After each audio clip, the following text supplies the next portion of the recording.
안녕하세요. 이제 문제풀이 강의를 좀 시작하려고 그러는데, 우리 이제 총 이제 개요 말씀드리면, 우리 이제 문제풀이를 9번 정도 할 건데, 한 회에 이제 3시간이잖아요. 그쵸? 그래서 이제 시간당, 1시간에 한 문제, 그래서 3문제니까 27문제를 같이 볼 건데, 27문제가 거의 이제 대표적인 문제라고 보시면 돼요. 그리고 이제 나중에 끝나고 어, 그 기출 2에선 안 푼 나머지 27문제를 이제 풀어드리면 되고 54문제만 100% 이해하면 그냥 거의 합격하셨다고 보시면 돼요. 자, 그래서 근데 이제 이거를 뭐 계산을 다 할 수는 없고 우리 이제 이 문제를 읽고 해석하고 이 문제하고 문제 지문 사이에 등장하는 행간의 의미를 여러분들이 이해하실 수 있도록 제 설명을 좀 드릴게요.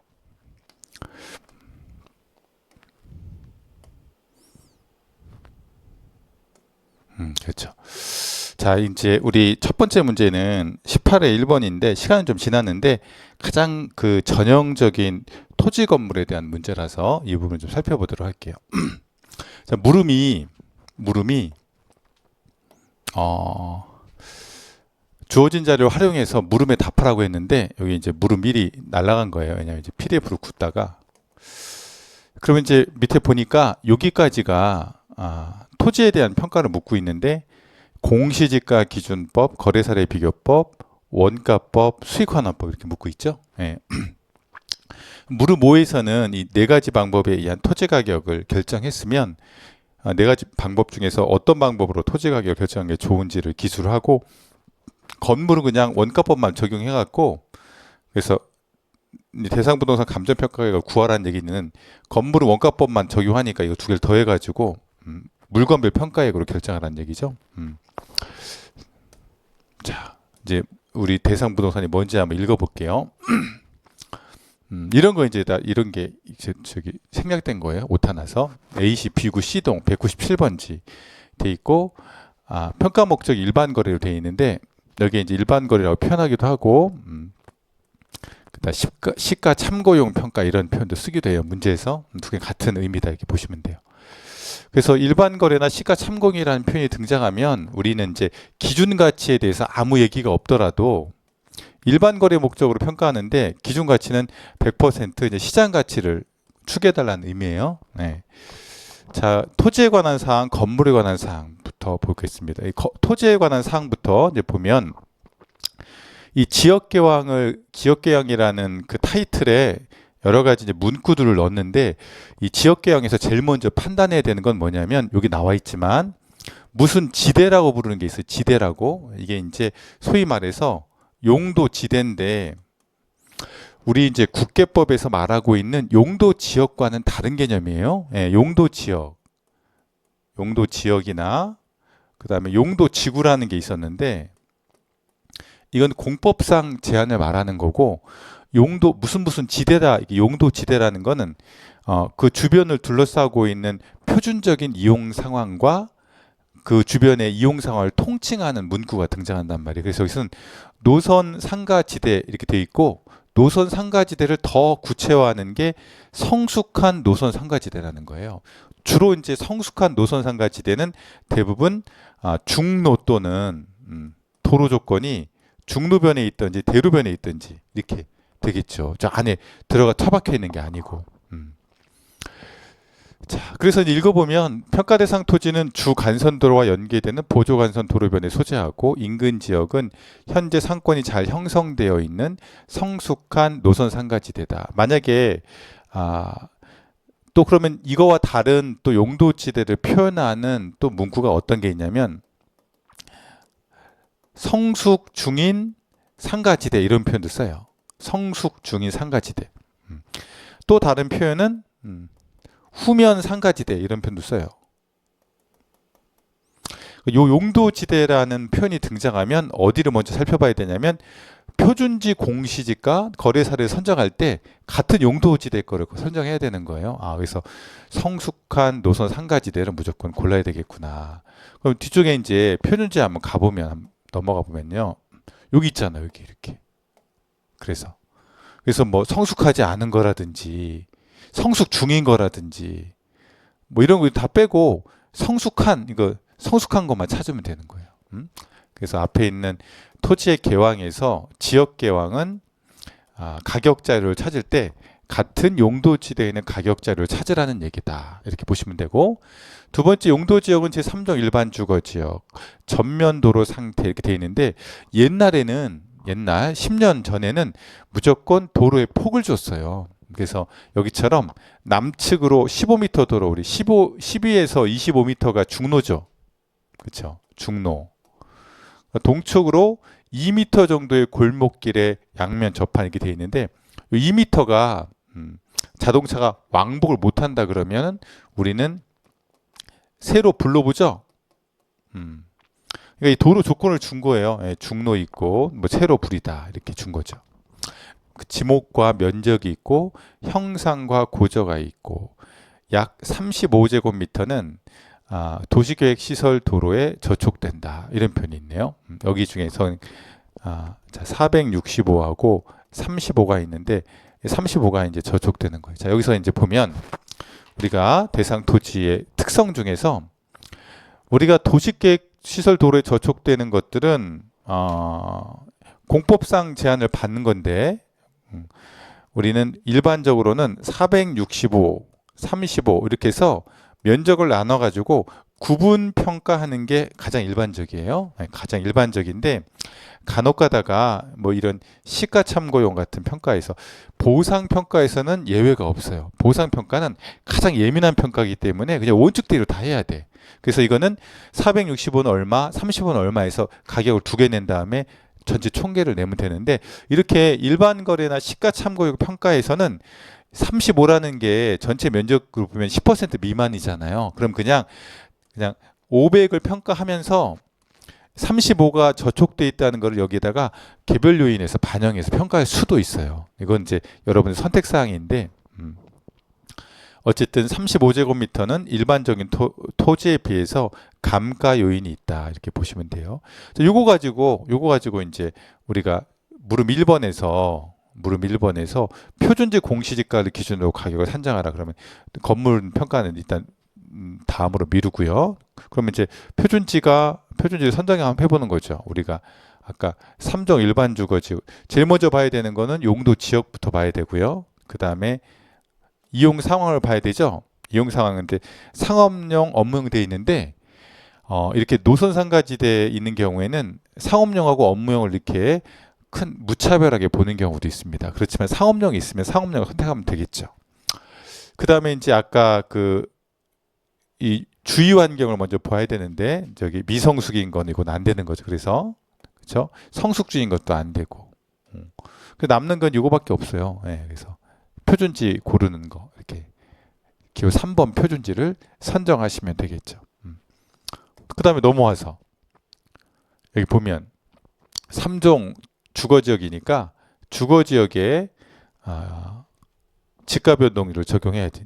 여기 2007년도 1월부터 이렇게 쭉 있는데 요즘에는 이렇게 불친절하게 주지 않아요. 여기 계산이 목적이 아니기 때문에 요즘에는 어떻게 주냐면 2007년 1월 1일부터 2007년 8월 27일에 26일이에요.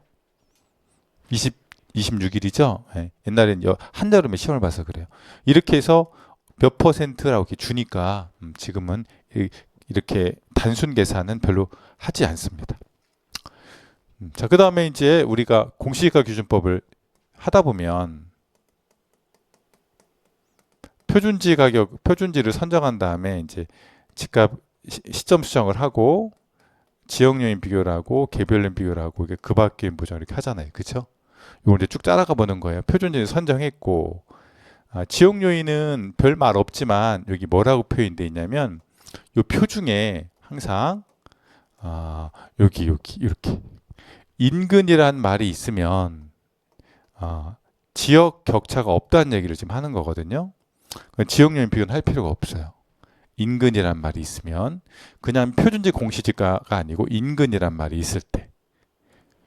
자, 그러면 이제 지역 요인은 비교할 필요가 없겠죠. 시점 수정은 주거 지역 집가 변동률을 적용했고, 개별 요인 비교할 때 여러분들이 이제 문제를 풀다 보면 개별 요인 이게 계속 머리에다 딱 나왔으면 이렇게 넣으면 좋겠어요. 이렇게 세장형 평지 이렇게 넣고 있다가 표준지를 이렇게 보니까 표준지는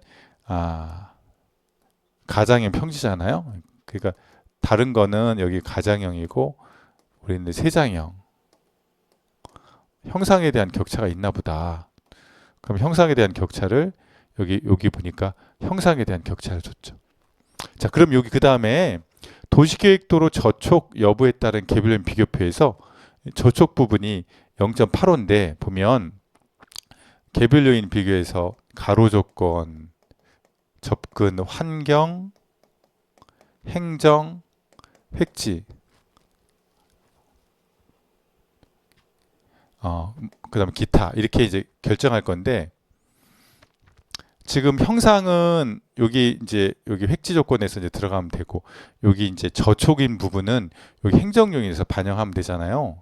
그러면 이제 우리 전체 500제곱 중에서 465는 정상적인데 500 중에서 35에 대해서는 그쵸? 이거는 이제 여기 보니까 15% 가격이 떨어진다 이렇게 봤잖아요. 이렇게 이제 계산한 값이 예를 들어서 뭐 0.9 얼마 나오면 이게 이제 행정 조건에 이렇게 들어가면 되겠죠. 개별 요인도 다 끝났어. 이 문제에서는 뭐가 없냐면 저기 보니까 거래 사례, 조성사 임대 사례 있고 우리가 이제 표준 공시가 기준법에서 지금 안 한 게 제일 중요한 게 이제 요건데 그 밖에 보정을 해야 되는데 그 밖의 요인 보정 자료가 없어. 자료 한번 쭉 넘겨볼까요? 네, 있는지. 사례 자료 이렇게 있고요. 임대 사례 있고 건물에 대한 자료가 있고 여기 보니까 아무것도 없잖아요. 그쵸? 네, 아무것도 없어. 그러니까 과거에는 이렇게 그 밖의 보정 자료를 안 주기도 했어. 안 주면은 우리 그러면 안 줬으니까 나 안 풀어 이렇게 버티면 안 돼요. 네, 그러면 뭐라고 표현하면 되냐면 공시지가의 가격 수준이 시가에 유사한 것으로 보아 유사한 것으로 봄. 그래서 1.00 보정할 필요가 없다. 이렇게 내가 전제해야 돼. 안 그러면 답을 풀 수가 없으니까. 이게 이제 첫 번째 물음인 공시지가 기준법 한 거예요. 이제 공시지가 기준법. 물음 1번에 자 그러면 여기 와서 우리가 풀었던 거를 우리가 그 반추해 보면 표준지를 선정할 때 용도 지역, 이용 상황, 그 다음에 세 번째로 중요한 게 주위 환경, 주위 환경을 나타내는 게 용도 지대다. 표준지 선정했고 집가 변동률 하고 개별 요인 비교할 때 형상하고 공법상 제한, 도시계획 시설 도로 저촉 하고 이제 끝났고요. 물음 1번이. 물음 2번은 볼게요. 거래 사례를 활용해서 토지 가격을 결정해봐라 이렇게 돼 있습니다. 거래 사례를 한번 찾아볼게요. 넘어가면 자료 6번에 거래 사례가 두 개가 있어요. 아무 얘기 없지만 이게 3종 1주겠죠? 쭉 보세요. 지금 좀만 더 밑으로 내려보면 좀만 줄여볼까요 한번? 그렇죠. 좀 더 줄여볼까?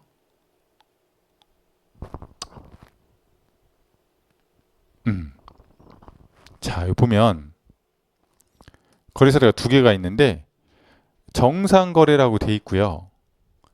그 다음에 여기 보니까 거래 사례를 분석한 결과 통상적인 건물 감정 평가액보다 10% 높은 금액으로 뭐가 거래가 됐냐면 건물 가격을 그렇게 책정해 줬다는 얘기예요. 그쵸? 정상적인 건물 가격으로 거래를 했어야 되는데 건물을 10% 높은 금액을 주고 거래를 했대요. 네.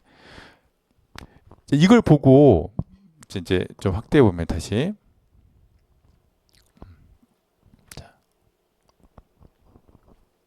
자 이걸 보고 이제 이거는 정상 거래 사례, 이거는 비정상 거래사를 이렇게 판단하시면 안 돼요. 예, 항상 뭐보다 높다 낮다라는 표현이 있다는 얘기는 보정할 수 있다는 얘기거든요. 그래서 이거는 우리가 우리 거래 사례 선정 요건 중에서 정상적인 것 또는 정상적인 것으로 보정이 가능한 이런 문구가 있어요.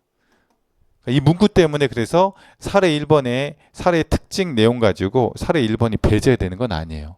보정이 가능하다 이렇게 보면 되고, 올라가서 자, 유사성을 보면 여기 일단 거래 시점 보니까 우린 2007년 8월 달인데 얘하고 큰 차이는 없어요. 그러니까 거래 시점에 대한 격차는 없어. 근데 우리 이제 그 36회 문제 보게 되면 2025년도를 평가하는데 2024년도 자료가 있고 2022년도 자료가 있어 이렇게 있다고 치면 이거는 기준 시점이 훨씬 더 근접한 거예요. 이렇게 2년 차이가 나는 건. 그래서 이거는 시간적인 유사성 때문에 얘를 선정하는 게 가능해요. 근데 지금 이런 거는 뭐 한 달 차이밖에 안 나는데 무차별하다고 판단이 들고요. 올라가서 여기 뭐 용도적도 가고 쭉 있는데 여러분들이 주안점을 봐야 되는 게 뭐냐면 이런 데 주안점을 둬야 돼요. 지금 개별 요인 비교를 한 번에 줬거든요. 그쵸? 근데 사례 1번은 5% 우리가 우세하고 사례 2번은 우리가 25% 우세해요. 토지 측면에서. 그러니까 우리가 그 사례 선정 중에 여러 가지 요건이 있어. 뭐 정상적인 것을 보정이 가능하고 물적, 위치적 유사성이 있어야 되는데 이렇게 비교 내용이 큰 격차가 안 나는 게 비교 가능성이 높은 거예요. 그러니까 이게 물적 특성에서 누가 비교 가능성이 높냐면 사례 1번이 물적 특성에서 비교 가능성이 높은 거예요. 격차가 적으니까. 생각해 보세요. 우리가 어떤 거래 사례를 선정한 다음에 쭉 가갖고 개별 요인 비교를 하는데 1.95 이렇게 했다고 쳐봐요. 95% 우세하다고 본 거잖아요. 그럼 나보다 지금 가격이 절반밖에 안 되는 걸 갖고 보정하겠다는 거니까 우리는 개별 요인 격차가 적으면 적을수록 비교 가능성이 높다 이렇게 이해하시면 돼요. 그래서 우리는 사례 2번이 아니고 사례 1번을 일단 선정이 가능한 거예요. 자, 사례는 선정했고, 근데 이제 사례 밑에 보면 거래 금액이 이렇게 이제 12억 3천 이렇게 있는데 여기도 보니까 토지도 지금 이렇게 면적이 있고요. 이게 토지하고 건물이 합쳐서 거래된 거니까 이 거래 가격에서 건물 가격을 빼야 사례의 토지 가격이 되는 거예요. 토지 가격. 그쵸? 이게 거래 사례 토지 가격이 되죠. 사례 건물 가격은 어떻게 뺍니까? 사례 건물 가격은 무조건 다 원가법으로 계산해서 빼게 돼 있어요. 원가법으로 계산해서 빼는데 우리가 이제 원가법 자료는 뒤에 있지만 일단 신경을 써야 되는 게 여기 사정 보정할 때 이 표현이 등장한다는 거예요. 이 표현이. 자, 보니까 거래 금액은 어떻게 결정되냐면 토지하고 건물 가격을 합해서 결정할 건데 이 건물 가격은 보통 원가법으로 계산하거든요. 근데 원가법으로 계산해서 거래됐어야 되는 게 이 정상적인 감정평가액보다 10% 높인 금액을 줬다니까 이 거래 금액은 여기에다가 1.1을 하면 그 나머지가 토지 가격이라는 거예요. 맞아요?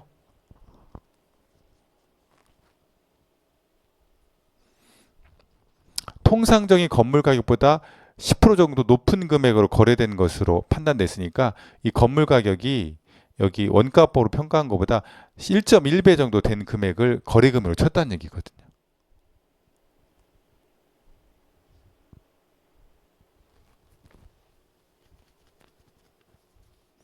전체 거래 금액 중에서 건물 가격을 높게 거래했으니까 건물 가격을 높게 만들어서 빼면 나머지가 이제 토지 가격이 되겠죠. 이거는 거래 사례 토지 가격을 정상화하는 과정입니다. 건물 가격 계산 어떻게 하는지는 중요하지 않고 우리 이제 그래서 그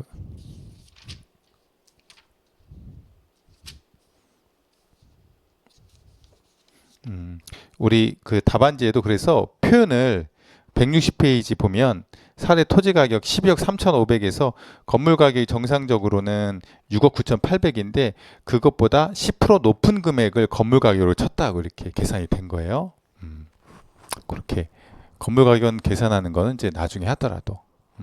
그럼 다 됐죠? 왜냐하면 이게 지금 거래 시점이 이렇게 있고 이때부터 우리 보면 이제 거래사례 비교법에서 거래 사례가 있고 사정 부정이 있고 시점 수정, 지역 요인, 개별 요인 이렇게 되는데 일단 거래 금액하고 사정 부정을 합쳐가지고 전체 거래 금액에서 건물 가격을 빼야 되는데 건물 가격은 건물 평가액의 1.1배로 해서 빼주면 토지 가격이 되고 시점 수정은 2007년 1월 13일부터 2007년 8월 26일까지 주거지 용도지역 주거지역에 집값 변동을 해주면 되고 지역 요인은 무차별하고요.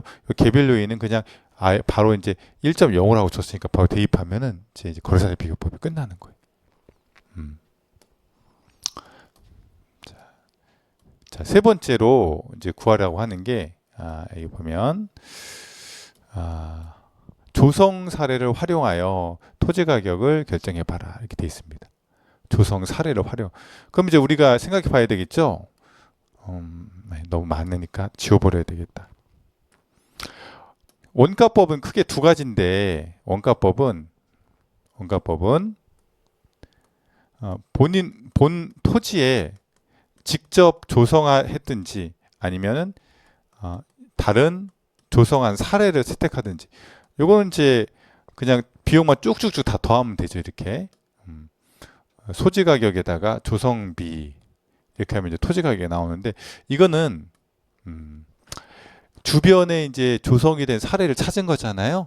예, 그러면 소지 가격에다가 조성비를 해주면 누가 나오냐면 누구 토지 가격이 나오냐면 사례의 토지 가격이 나오는 거예요.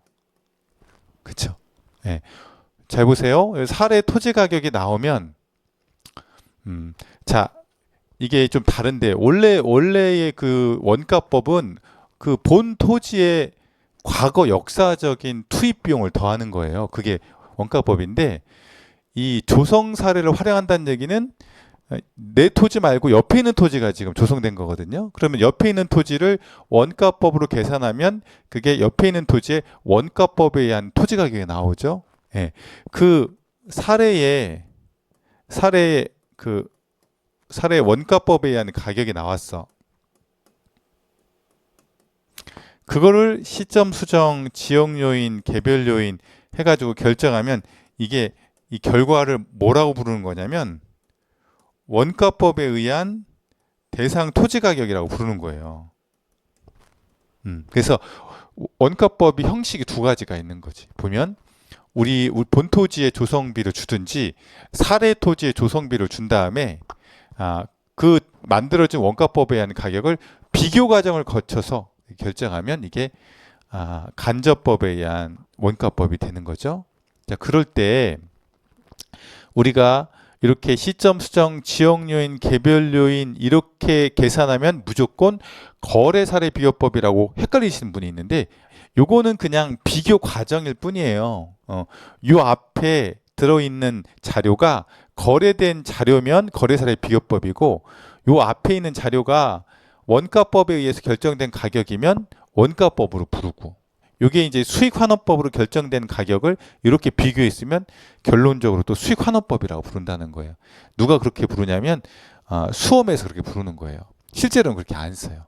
실제로는 이렇게 주변에 조성된 거 갖고 이렇게 하지 않습니다. 근데 수험적으로는 지금 이 두 번째 방법에 의해서 문제를 지금 냈어요. 그럼 조성 사례를 찾아볼게요. 이렇게 넘어가 가지고 조성된 사례. 여기 있네. 그쵸? 사례가 있는데 용도 지역도 같고 조성 사례에 비해서 우리 개별요인 비교치가 3% 열세하고 밑에 내려가 보면 자, 이 조성된 사례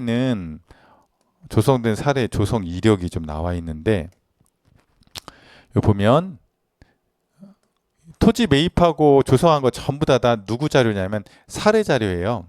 그래서 우리는 사례 토지에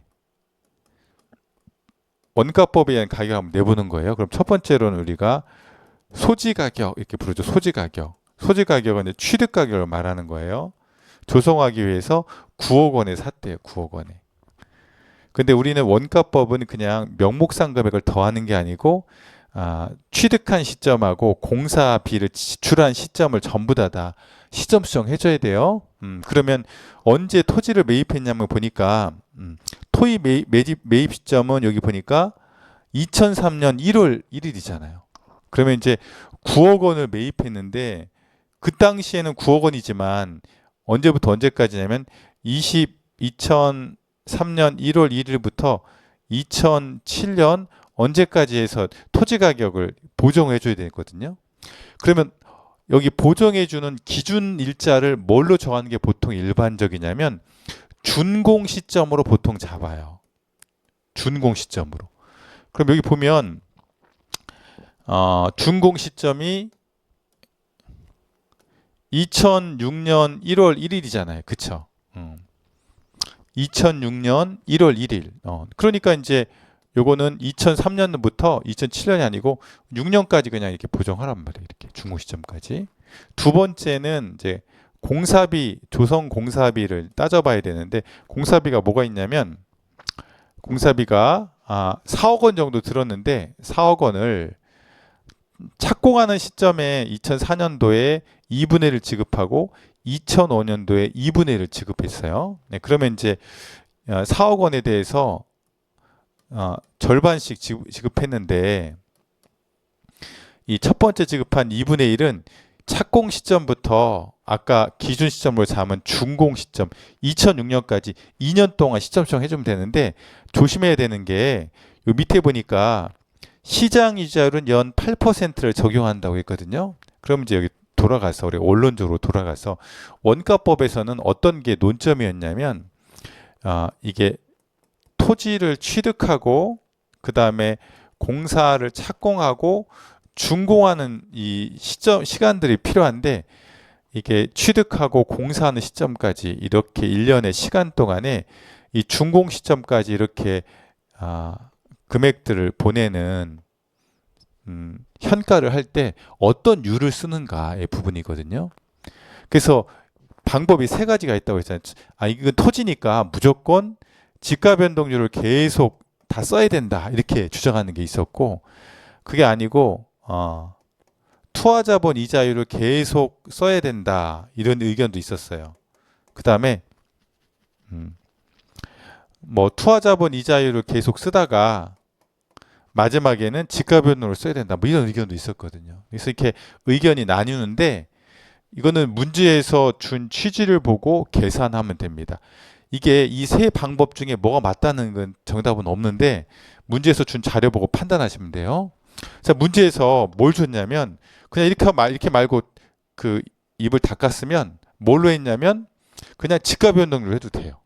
근데 지금 보니까 공사비 등은 표준적이며 시장 이자율은 8%. 시장 이자를 왜 줬겠어요? 시점 수정하라고 줬죠? 근데 지금 그래서 연 8%가 시장 이자율이에요. 그래서 여기는 1.08에 제곱하면 되고 왜냐하면 2004년도 거는 2년간 시점 수정하면 되고 나머지 절반 잔금은 2005년도에 지급했으니까 2005년은 한 번만 1년만 더 시점 수정하면 되겠죠. 이렇게 이게 공사비가 됐고 그 다음에 이제 판매 관리비 부대 비용 이거는 공사비의 20%라고 돼 있잖아요. 근데 그거를 준공 시점에 지급한다고 돼 있으니까 계산을 수학적으로 잘 해보세요. 이거를 밑에다 더하고 또 4억 곱하기 0.2 곱하기 이렇게 하지 말고 여기 이미 공사비가 다 돼 있고 명목 공사비가 이렇게 있잖아요. 예, 그러니까 이제 이거를 예쁘게 만드는 방법은 이렇게 이제 여러분들 한 번에 계산하면 좋을 것 같아요. 어떻게 계산하냐면 처음에 4억이라고 해놓고 여기다가 먼저 공사비는 절반에 대해선 1.08에 두 번 하고 한 번 이렇게 하고 그쵸? 그 다음에 이제 판매비 부대 비용은 4억에 대해서 20%인데 준공 시점에 지급하니까 그냥 1만 이렇게 하면 되겠다.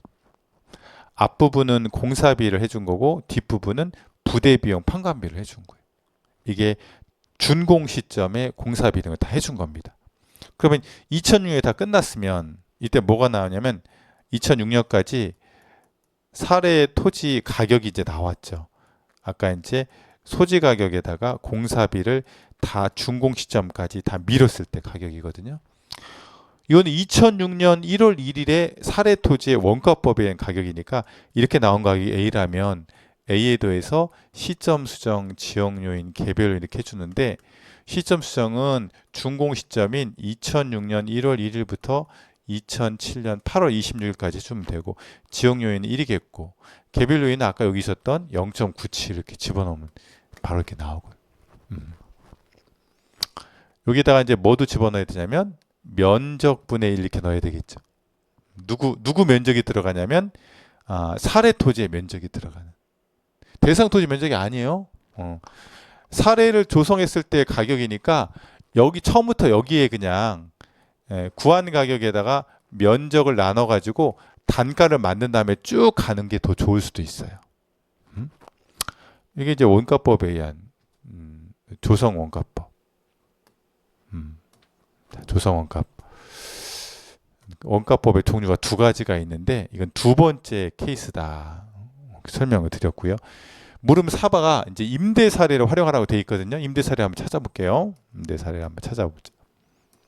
자, 임대 사례가 여기 있네요.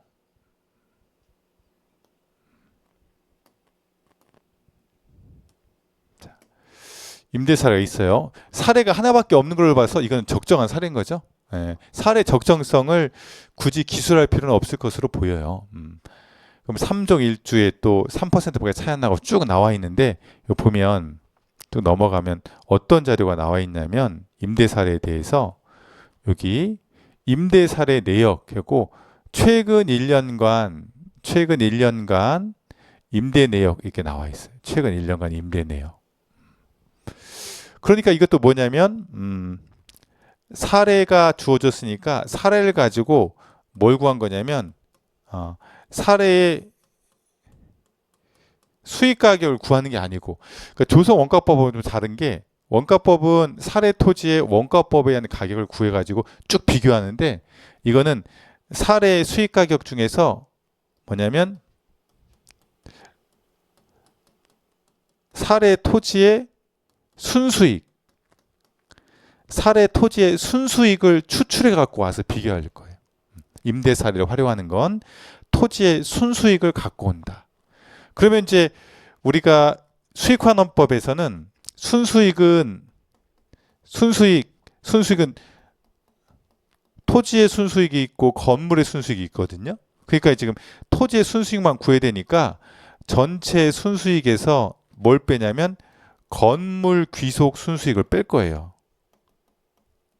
그러면 이제 토지의 귀속 순수익이 나오는데 건물 귀속 순수익은 어떻게 구하냐면 건물 가격에다가 건물의 환원이율을 곱하면 되거든요. 자, 건물 귀속 순수익은 건물 가격에다가 건물 환원이율을 곱하면 된다. 그러니까 우리가 이제 구할 게 뭐였냐면 순수익을 먼저 구해보고 사례에 그다음에 사례의 건물 가격을 구하고 그다음에 사례의 건물 환원율 이렇게 구하면 세 개를 구하고 나면 자연스럽게 사례 토지의 귀속 순수익이 나오는데 자, 건물 가격은 이제 원가법이니까 넘어가고요. 먼저 순수익을 구하고 그다음에 환원율을 찾아야 되는데 여기서 조심해야 될 건 이렇게 그 귀속 순수익을 찾을 때 건물이 나오면 무조건 여기 요 건물의 환원율이 뭘로 주어졌는지 환원율의 종류에 대해서 어떤 종류를 말하냐면 이게 감가상각비를 고려한 건지 감가상각비를 고려하기 전인지를 찾아야 돼요. 자, 감가상각비를 고려했다고 하면 여기 순수익도 감가상각비를 고려하는 거예요. 이렇게 서로 이제 수미 상관식으로 계산한다. 우리 환원율 찾아보면 환원율 저 뒤쪽에 찾아보면 자료 여기 보면 자료 10번에 보면 뭐라고 되어 있냐면 여기 상각후라고 되어 있죠. 상각후로 10%라고 되어 있으니까 상각후로 먼저 찾아냈으면 여기가 상각후니까 여기도 감가상각비를 비용으로 처리하는 거예요. 자, 그럼 이제 순수익 보도록 하겠습니다. 순수익. 자, 보면 여기 수입이 이렇게 있고 지출이 이렇게 있어요. 이렇게 이제 수입과 지출을 둘 때는 반드시 포함되는 게 무엇이고 그 내용 중에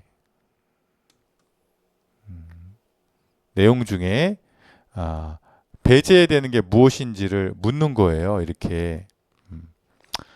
최근에는 이렇게 항목을 고르고 넣고 하는 건 문제 잘 안 내요. 그냥 아예 그냥 임대료 전체 연면적 기준으로 얼마인지 바로 주어지거든요. 자, 그러면 우리가 수입 항목에는 소위 말해서 필요 항목은 PGI를 말하는 건데 수익환원법에서 가능 총소득 찾는 거예요. 이렇게 보증금 운용 수입, 보증금 운용 이익이니까 보증금에다가 보증금 이자율을 보증금 운용 이율을 곱한 거죠. 임대료 수입 이렇게 나와 있고 연간이라는 걸 조심해야 돼요. 여기 임대료 수입에다가 12를 곱하면 바로 다음에 또 시험 봐야 되는 거예요. 왜냐면 밑으로 다 틀려버리니까. 주차료 수입은 PGI에서 뭐라고 부르죠 우리가? 기타 소득이라고 부르는 거죠. 보증금 운용이익, 임대료 수입, 기타 소득 이게 PGI가 다 됐고 왼쪽에 지출 항목을 보니까 유지관리비는 지출 항목 중에 하나고요. 제세공과금도 들어가고 손해보험료도 들어가고 그 다음에 공실손실상당액도 들어가고 안 들어가는 명백한 게 장기차입 이자예요. 유사한 게 뭐가 있었죠? 소득세 그쵸? 그 다음에 사장님이 갖고 가는 돈 뭐 소유자 급여 이런 것들은 다 빠지는 거예요. 요거는 이제 세모예요. 왜 세모냐면 대손상가액 우리가 이제 이게 회계학적으로 대손 충당금을 말하는 건지 좀 애매모호하거든요. 그래서 얘는 그 당시 시험에서도 수험생들이 주처리를 많이 했어요. 그러니까 헷갈리면 주처리를 하는 거예요. 뭐라고 처리하냐면 우리가 회계적으로 1차 공부하신 분들은 아시겠지만 대손 충당금은 우리가 이제 대손이 발생할 수 있는 그런 매출에 대해서 일정 비율을 쌌죠. 대손 상각비는 그 단기에 대손이 발생한 금액이란 말이에요. 그래서 대손 상각액이 정확히 대손 충당금하고 동일하지는 않거든요. 그래서 그냥 그럼 대손 충당금을 왜 대손 상각액을 줬지? 이렇게 하니까 그냥 대손 충당금이 대손 상각액과 동일한 것으로 보면 이게 주처리하면 끝나.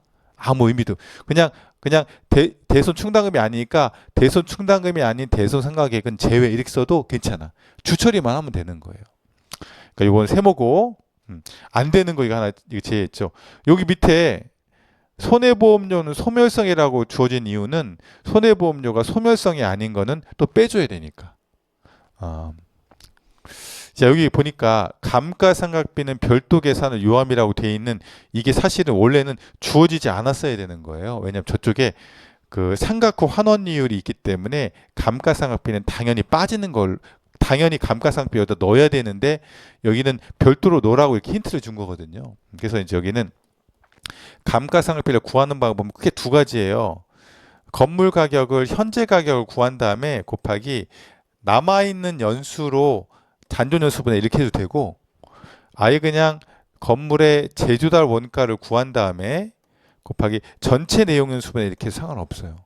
물론 이제 뭐가 맞다 뭐가 틀리다 이렇게 주장하는 사람이 있는데 이렇게 어떤 걸 처리해도 아무 문제는 없어요.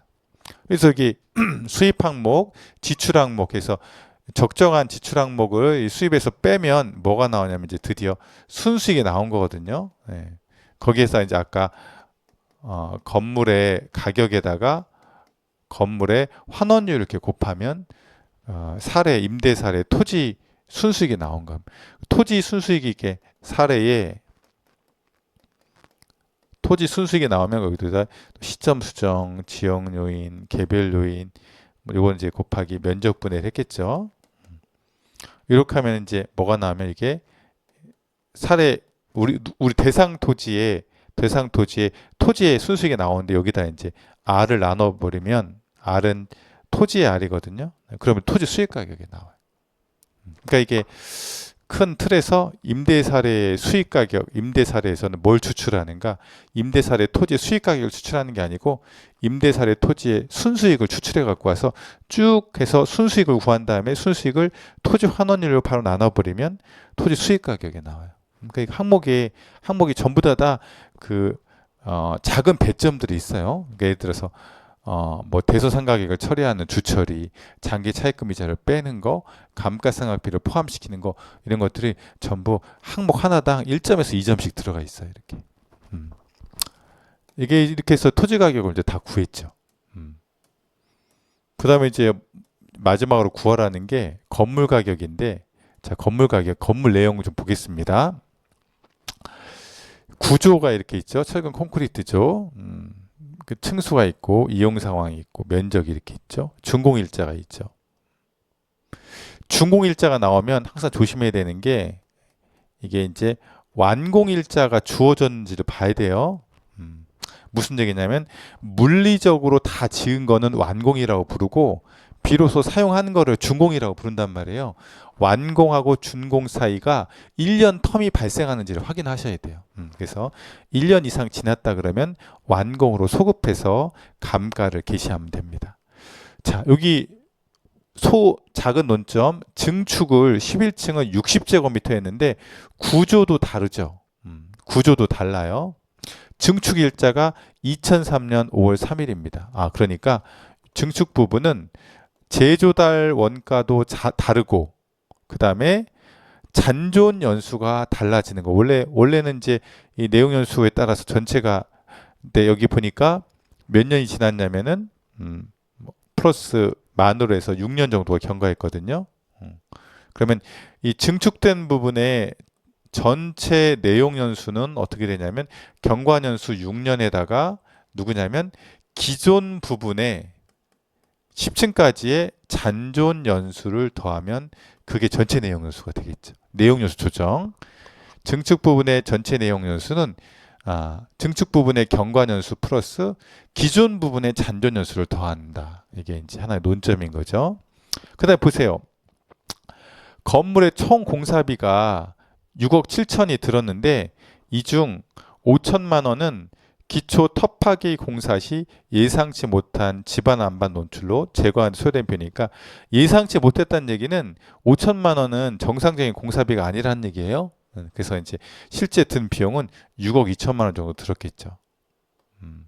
그다음 부대 설비 보니까 냉난방 설비, 승강기 설비, 화재 탐지 설비. 이건 나중에 제조달 원가 결정할 때 신축 단가표에서 표준 단가를 결정한 뒤에 그 다음에 저기는 보정 단가를 더하게 되어 있는데 보정 단가를 구성하는 게 이런 부대 설비들이다. 이렇게 이해하시면 되겠죠. 마지막으로 증축 부분을 제외한 기존 건물은 관리 상태가 다소 불량해서 3년의 관찰 감가를 요함되어 있는데 그냥 3년의 관찰 감가를 요함 그러면 헷갈리니까 관리 상태가 불량하기 때문에 관찰 감가를 요한다는 얘기는 실제보다 3년 정도 더 지난 것으로 보인다는 얘기죠. 네, 이렇게 이제 내용 연수 조정하는. 뒤에 넘어가서 이제 건물과 관련된 자료 한번 찾아보면 여기 있잖아요. 신축 단가. 그러니까 원래는 저쪽에 있었던 6.2억 이거 가지고 직접 법으로 해도 틀린 건 아니에요. 예. 근데 지금 건물의 준공 시점이 몇 년도였어요? 1996년 아니었어요? 우리가 96년에 과거의 공사비를 2006년으로 10년 동안 인플레 시키는 건 아무도 안 해요. 1, 2년 전에 건축을 했으면 그걸 직접 법으로 쓰지. 그러니까 이거는 6.2억이 적정 공사비라고 해도 이걸 가지고 여기다 생산자 물가 지수를 막 곱해갖고 10년 동안 인플레이션 안 합니다. 이거는 직접 법은 너무 기간이 오래돼서 못 쓰는 거고 간접법으로 해서 기존 부분은 철근 콘크리트조라고 했고 11층 증축 부분은 적벽돌조라고 했으니까 여기 제조달 원가, 내용 연수, 잔가를 여기서 갖다 추정해서 이제 갖다 적용하면 되죠. 근데 여기 이제 말씀드렸듯이 이게 표현이 좀 잘못됐어. 왜 잘못됐냐면 요거 제조달 원가가 아니고 요 문구가 표준 단가가 들어갔어야 돼요. 이거는 출제자가 헷갈리게 낸 거야. 왜 그러냐면 요 보정 단가를 안 하고 그냥 60만 원, 51만 원을 이거 보정까지 다 한 단가로 이렇게 해석해도 그것도 맞는 해석이에요. 근데 이제 출제자는 요게 표준 단가고 요게 보정 단가라서 아까 있었던 뭐 화재 탐지 이런 것, 난방 설비 이런 것들을 더해 가지고 최저달 원가를 결정하게 시킨 거거든요. 자, 그런데 말이죠. 우리 이제 어떤 걸 좀 살펴보려고 그러냐면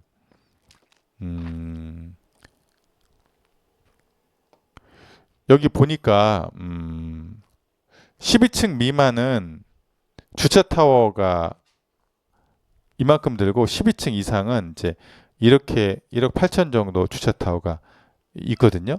근데 여기 넘어가 보면 아까 뭐가 있었냐면 그냥 하나만 더 보고 마치면 우리 수익환원법 임대사례 적용할 때 말이죠. 수익환원법이 여기 보면 여기는 주차 타워가 이렇게 있죠.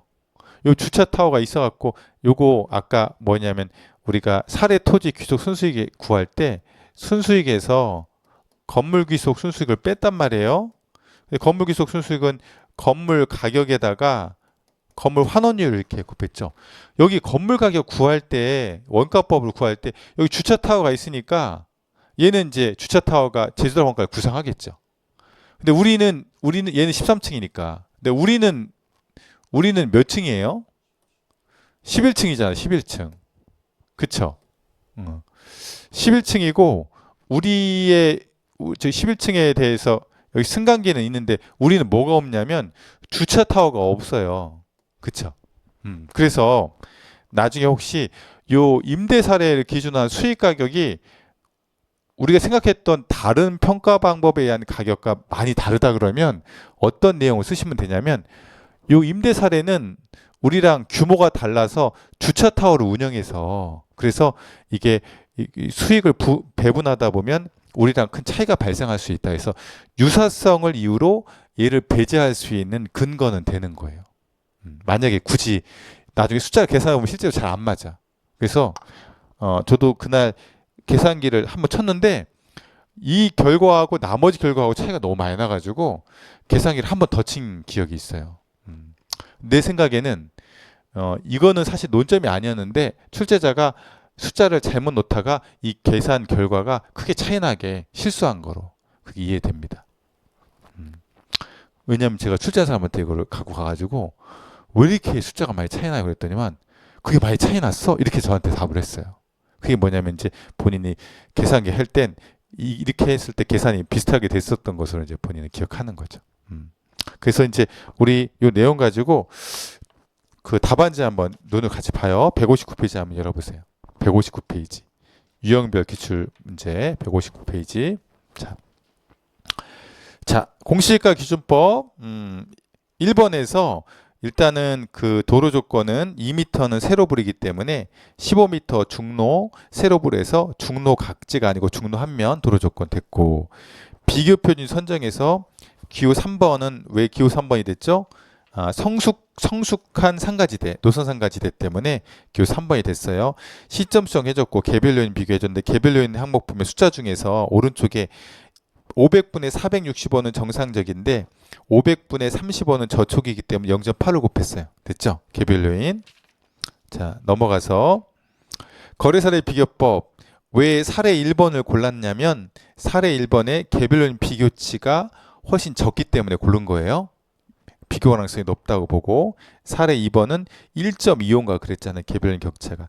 2번 사례 토지 가격을 전체 거래 금액에서 건물 가격을 빼는 형태로 갔는데 건물 가격 보시면 주체 부대로 나눠서 건물 가격 구한 다음에 사례 토지 가격은 그 구한 건물 가격 원가법에 의한 가격의 110%를 해서 뺐어요.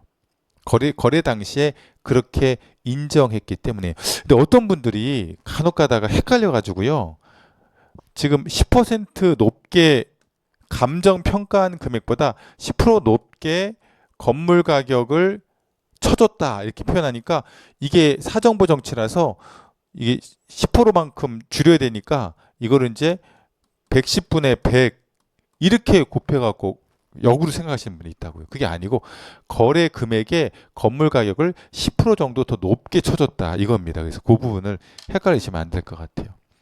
자, 그 다음에 오른쪽으로 넘어와서 161페이지 원가법 보면 누구의 토지 가격이냐면 준공 시점에 사례 토지 가격. 그래서 토지 매입비 2년 전에 매입했기 때문에 8% 이자로 3년 전에 매입했기 때문에 8% 이자로 3년간 시점 정해주고 조선공사비는 4억 원 두 번 나눠서 한다고 했는데 2년 전에 한 번, 1년 전에 한 번, 그다음 부대 비용 이렇게 했죠. 그 다음에 그 넘어가서 이제 수익환원법 보면 수익환원법도 사례 토지의 순수익을 먼저 구해요. 그래서 일단 사례 순수익을 상각 후로 한 이유는 상각 후 환원이율이 등장하기 때문이다. 총수익 3개 더해주고 총 비용 중에 감가상각비를 먼저 계산을 했습니다. 감가상각비. 그 다음에 총 주체 부분 잘 보면요. 가번에 주체 60만 원 곱하기 1200 곱하기 0.9를 한 이유는 잔존 가치가 10%이기 때문에 그래요. 예, 그래서 감가상각 대상 총 건물 가격을 40년으로 나눈 거예요. 예. 보통 잔가율이 0%면 0.9가 안 들어갔겠죠. 두 번째 2번 동그라미 2번 총비용 뭘 제외했냐면 장기 차입 이자 제외. 제외할 항목이 분명하면은 이렇게 괄호 안에다 써주는 게 좋아요.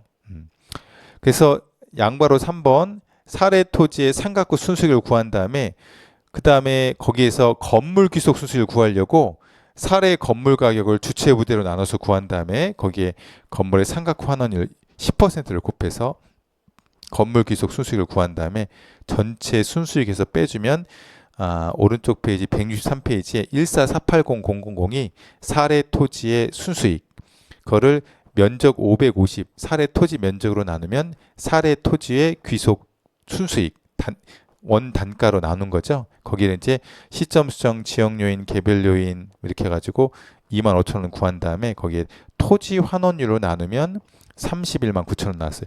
결정안 보시면 보세요. 수익환원법이 31만 9천원이고 그 다음에 원가법이 95만 원이고 거래사례비교법이 99만 원이고 공시가 기준법이 103만 원이잖아요. 그러니까 수익환원법 숫자를 실수한 거예요. 그냥 너무 의심이 많아가지고 이걸 계산기로 4-5번 쳐보는 사람도 있다고 그러더라고요. 분명히 자기가 틀렸다라고 확신해가지고. 넘어가서 건물 가격 164페이지 본건의 공사비는 사전 개입 및 시점 수정이 곤란해서 간접법으로 계산하겠다. 그래서 기존 부분은 주체하고 부대로 나눴는데 주체 부분 관찰감가 3년 적용해서 원래 10년 지났는데 13년 지난 것으로 계산했고요. 부대 부분 보면 부대 부분의 내용 연수가 다르니까 얘는 20년 적용한 거고요. 증축 부분은 내용 연수 계산만 틀리지 않으면 돼요. 증축한 시점이 기존 건물부터 4년이 지났으면 4년 더하기 27년 27년은 저 앞에 있었던 주체 부분의 잔존 연수였어요. 원래 10년 지났는데 관찰 강파 때문에 13년 지났다고 했으니까 남은 연수가 27년이잖아요. 경관 연수 4년에다가 남아있는 연수 27년에서 31년이 내용 연수로 조정된 거예요. 이렇게 해서 이제 답안을 쓰시면 그러면 이 출제자가 원한 이제 답안이 됩니다. 이게 가장 일반적인 형태의 토지 건물 각 3방식을 활용한 이제 문제다 이렇게 보시면 돼요. 잠깐 쉬었다가 하도록 하겠습니다.